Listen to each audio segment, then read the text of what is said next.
Avec son sceptre, sa couronne boîte à bijoux et son bouclier à l'aigle adolescent, nous avons le plaisir aujourd'hui d'accueillir la maman du tarot de Marseille, l'impératrice. C'est parti.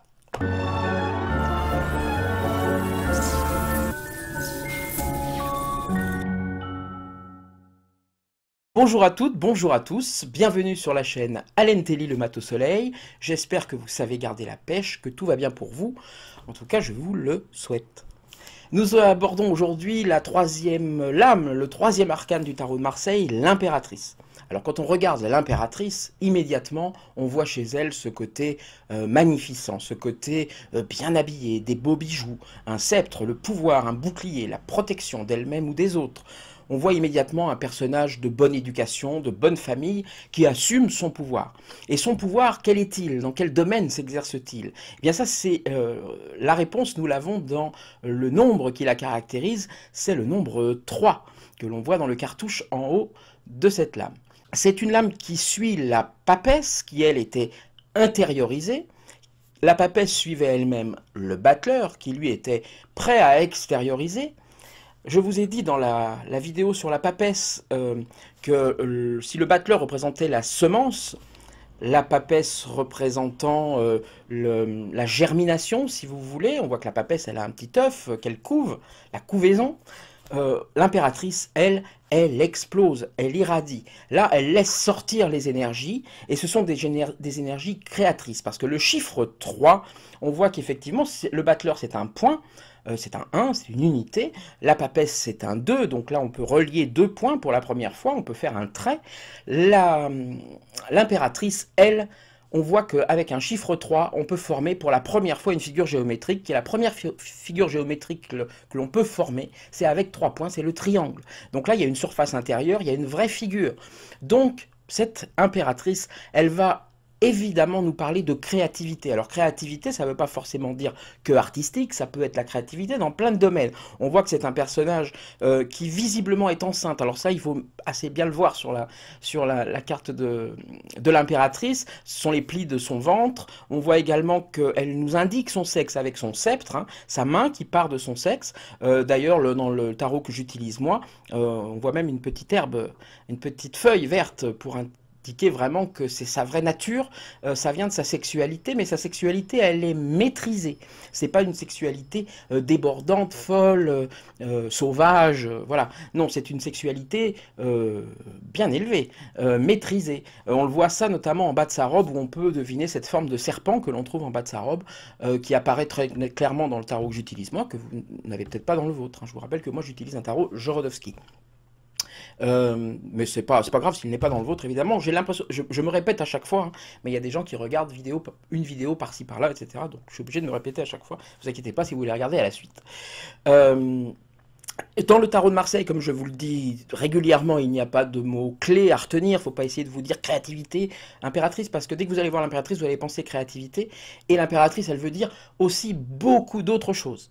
Par exemple, on voit bien que c'est le premier arcane, c'est le premier personnage qui regarde vers la droite de la lame, c'est-à-dire qui regarde vers le futur dans les tarots, qui regarde, le battleur lui regardait vers le passé, la papesse regardait vers le passé, l'impératrice regarde vers la droite, donc il y a cette notion de projet, il y a cette notion de mise en place, de gestation de quelque chose qui doit être grand. L'impératrice, elle a besoin vraiment de s'éclater, elle a besoin d'enthousiasme, elle a besoin vraiment que les choses aillent vite, que les choses se construisent.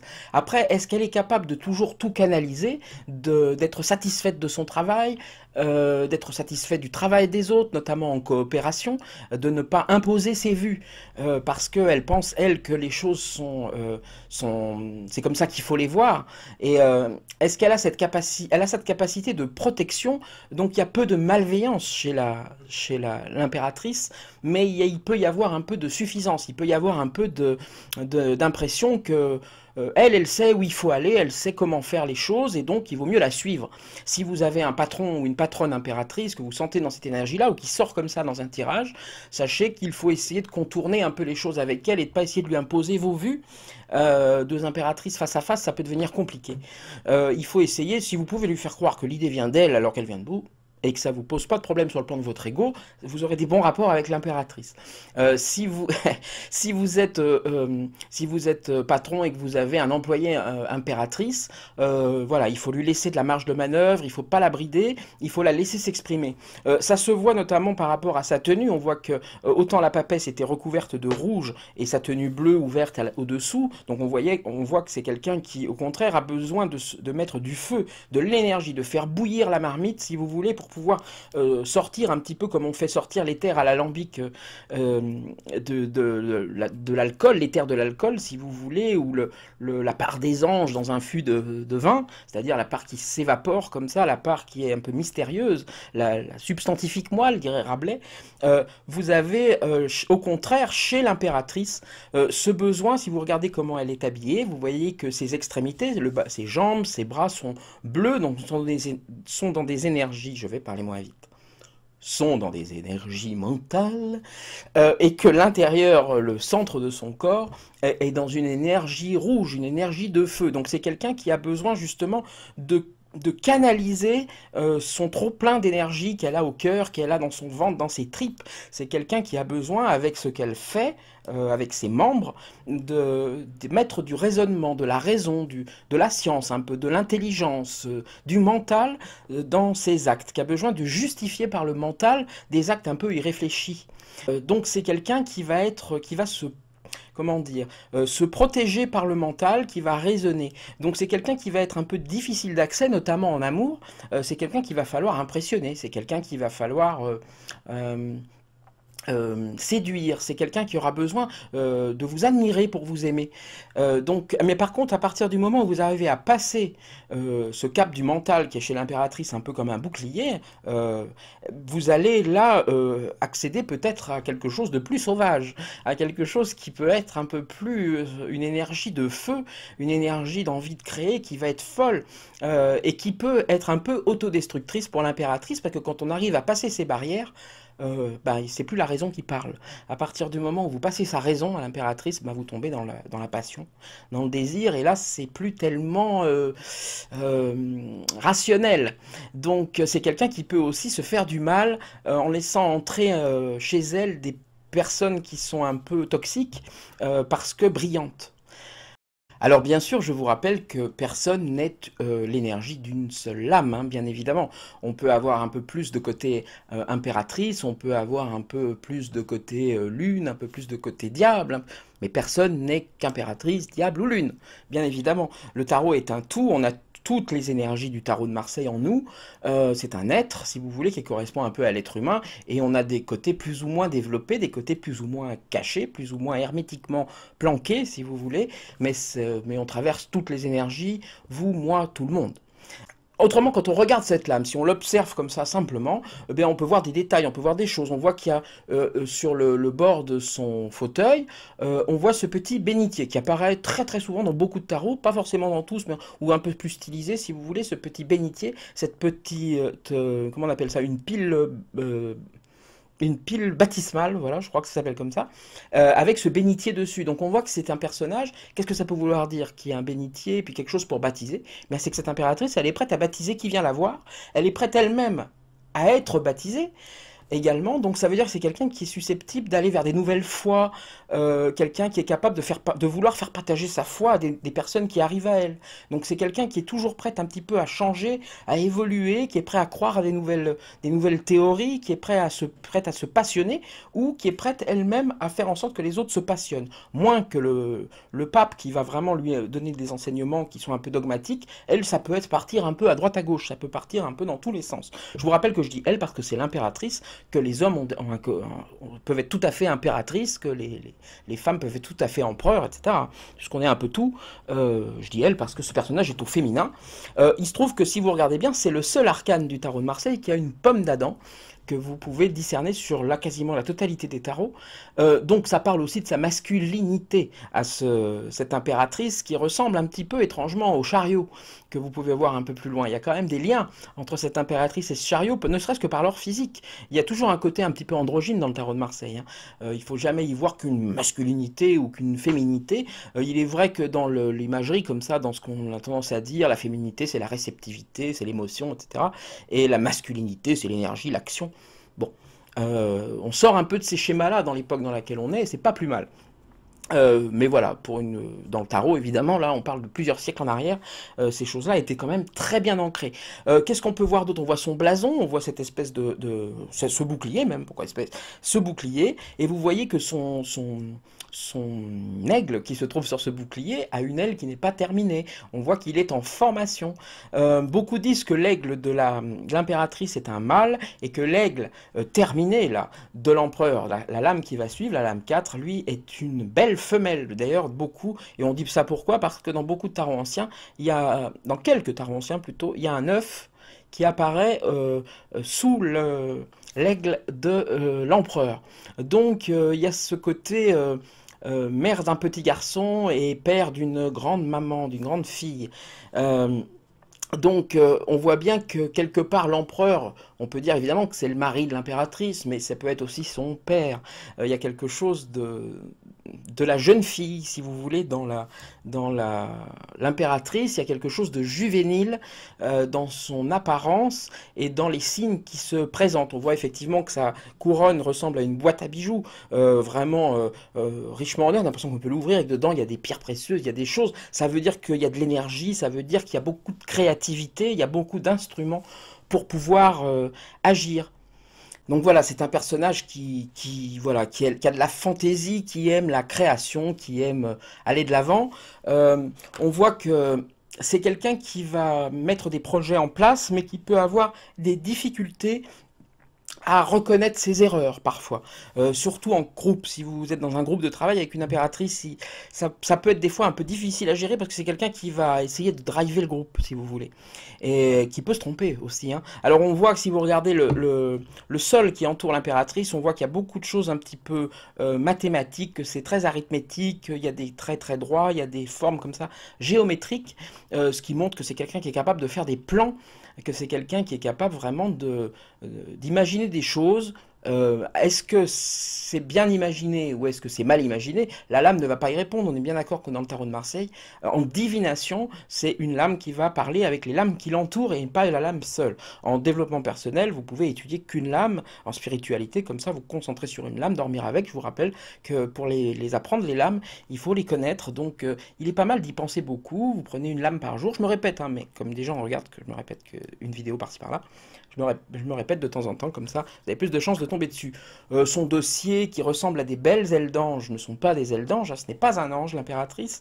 Il y a vraiment qu'un vrai personnage ange dans le tarot de Marseille, à part les petits séraphins qui sont dans l'amoureux ou la trompette du jugement, vous avez vraiment tempérance. Ici, non, ce sont vraiment un fauteuil qui a cette apparence, donc on s'orne de quelque chose qui peut laisser parler de protection. C'est souvent dans les bleus ciels que les teintes de ces ailes sont. Donc il y a quelque chose qui parle vraiment de protection. D'ailleurs, si vous regardez son nom, à l'impératrice, il n'y a pas d'espace entre le L et le I, très souvent, dans beaucoup de tarots, et il n'y a pas d'apostrophe non plus, ce qui fait que quand vous cachez une partie du nom, eh bien vous pouvez voir le mot limperat. Limperat, en latin, veut tout simplement dire protection, nettoyage. Donc c'est certainement pas un hasard s'il n'y a pas d'espace ou d'apostrophe, ça fait partie du langage hermétique. Je vous invite à revoir la vidéo sur la papesse qui en parle beaucoup. On voit effectivement, comme je vous disais, que ce personnage est enceinte. On voit que c'est quelqu'un qui est capable, donc, parce que c'est quelqu'un qui va... comment dire, qui a une possibilité de mettre différents masques pour pouvoir parler aux gens. Alors ça ne veut pas dire que c'est quelqu'un de trompeur, il n'y a pas vraiment cette notion dans l'impératrice, mais il y a quelqu'un qui vous montre jamais tellement complètement qui elle est. C'est quelqu'un qui va être capable de mettre des masques pour pouvoir adapter la situation en fait qu'elle vit pour qu'elle soit la mieux vécue et la plus profitable, si vous voulez, que ça soit quelque chose d'efficace. Voilà, c'est une personne qui a une notion d'efficacité, qui aime pas perdre du temps, Si pour vous parler, parce que vous êtes très calme, il faut vous parler très calmement, elle va le faire. Si vous êtes quelqu'un avec plein d'énergie, il faut qu'elle vous plaise. C'est quelqu'un qui va aimer séduire, en fait, en résumé. Donc c'est quelqu'un qui est beaucoup dans la séduction, qui est beaucoup le théâtre, si vous voulez, mais ça n'a pas le côté machiavélique que certaines autres lames peuvent avoir, c'est-à-dire de dissimulation. C'est quelqu'un voilà, qui s'habille en fonction des circonstances. Voilà. Par contre, quand cette personne-là se sent démasquée, c'est quelqu'un l'impératrice, qui va avoir du mal à le reconnaître, qui va avoir du mal à le reconnaître que c'était pas tout à fait la vérité qu'elle disait. Donc elle va avoir du mal à le reconnaître. Mais au fond, ça impacte. C'est quelqu'un qui écoute. C'est quelqu'un qui est un peu dans cette bienveillance justement de nettoyage, etc. Donc qui est toujours dans une énergie de se nettoyer et de nettoyer les autres. Parfois contre leur gré. Donc voilà, les dangers de l'impératrice sont là, c'est que c'est quand même une adolescente, cette impératrice. Donc c'est quand même quelqu'un qui reste un petit peu, qui peut faire preuve de caprice parfois, mais on parle bien avec le 3, avec le triangle, on parle bien d'esprit, donc on parle bien dans ce cas-là aussi d'intelligence. Euh, Autrement, que vous dire d'autre? On voit que son sceptre est tenu dans la main gauche, bien évidemment, la main de la sensibilité, alors que celle de l'empereur est tenue dans la main droite, hein, la main de l'action, dans le graphisme des tarots de cette époque-là, et dans l'iconographie de cette époque-là, en fait, un peu moyenâgeuse. Euh, que vous dire d'autre sur cette impératrice? Mais écoutez, pas grand-chose, je pense avoir fait à peu près le tour. C'est un personnage brillant, éclatant, qui est comme une fleur en train d'éclore. Voilà. L'empereur, lui, on aura vraiment le fruit, quelque chose qui peut se récolter pour être mangé, etc., pour quelque chose d'encore plus terrestre. L'impératrice et l'empereur sont vraiment les personnages terrestres du tarot de Marseille, les personnages au sommet de la hiérarchie du tarot, dans le sens impératrice, empereur, bien évidemment, mais ils règnent sur le monde matériel. Comme je vous dis toujours, hein, ce n'est ni à voir en positif, ni à voir en négatif. Le côté matériel n'est pas négatif. C'est vraiment les mondes indispensables. Je me répète par rapport aux autres vidéos, mais vous avez bien 3 étages dans ce tarot si on le présente en septénaire. On peut le présenter en 2 étages aussi, c'est-à-dire 2 séries de 10 lames, de la 1 à la 10 et de la 11 à la 20, et vous voyez que la 1 correspond avec la 11, la 2 avec la 12, donc là on a bien vu le battleur avec la force, je l'explique dans la vidéo du battleur, la papesse avec le pendu, je l'explique pas, mais là c'est parce que c'est un peu une évidence, si vous voulez, l'énergie un peu de la papesse, un peu posée, silencieuse, avec le pendu qui regarde un peu le monde à l'envers et qui se laisse aller comme ça pour, voilà, un moment d'inaction, on va dire. Et on voit que l'impératrice, elle, eh bien, 3, elle sera liée au 13. Et le 13, c'est l'arcane sans nom. Alors justement, l'arcane sans nom, ça m'y fait penser, eh bien, on voit bien les 2 bouts de la chaîne de la création. On voit l'impératrice qui est cette envie de faire germer la création, de la faire éclore, et on voit à son opposé l'arcane sans nom, oui bien sûr, l'arcane 13 qui termine une création, qui la balaye complètement, qui ferme la porte, qui tire le rideau au projet qui avait été créé. Donc il y a vraiment ces 2 énergies-là qui se répondent entre l'impératrice et l'arcane sans nom. Si on le place en septénaire, par contre, comme je vous disais, c'est-à-dire vraiment en 3 étages de 7 lames, on voit que les 7 lames en bas représentent le monde connu. Au milieu, vous avez vraiment le monde spirituel, et tout en haut, vous avez les forces cosmiques, si vous voulez. Les forces vraiment... vous avez les planètes, vous avez le diable, vous avez voilà, des forces, les étoiles, etc. Cette impératrice, elle est vraiment très forte, elle est en prise avec les réalités. C'est un personnage puissant qui, dans un tirage, peut souvent parler de projets actifs. Si ça parle d'un personnage, c'est quelqu'un qui va être plein d'ambition, plein de projets, plein d'envie de faire des choses, au risque des fois de ne pas les finir, parce que quand quelque chose la lasse, bah, ça passe à autre chose. Donc voilà, des fois un peu d'immaturité hein, chez cette impératrice aussi. Et puis un sceptre, donc le goût du pouvoir. Hein. Quelqu'un qui aime quand même donner des ordres. Voilà, bon bah je me suis un peu étendu sur l'impératrice.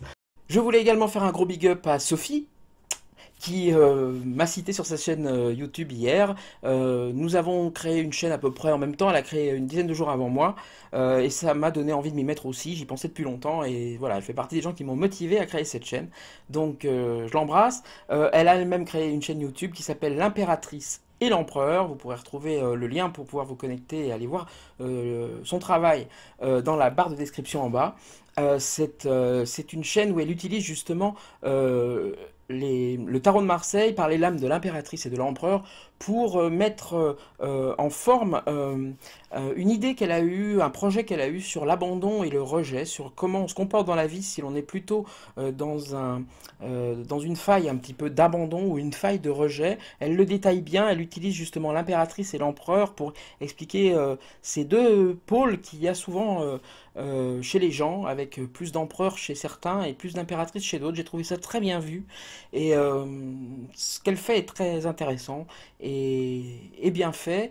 Donc je souhaite à sa chaîne longue vie et puis à elle aussi par la même occasion. Donc gros bisous Sophie.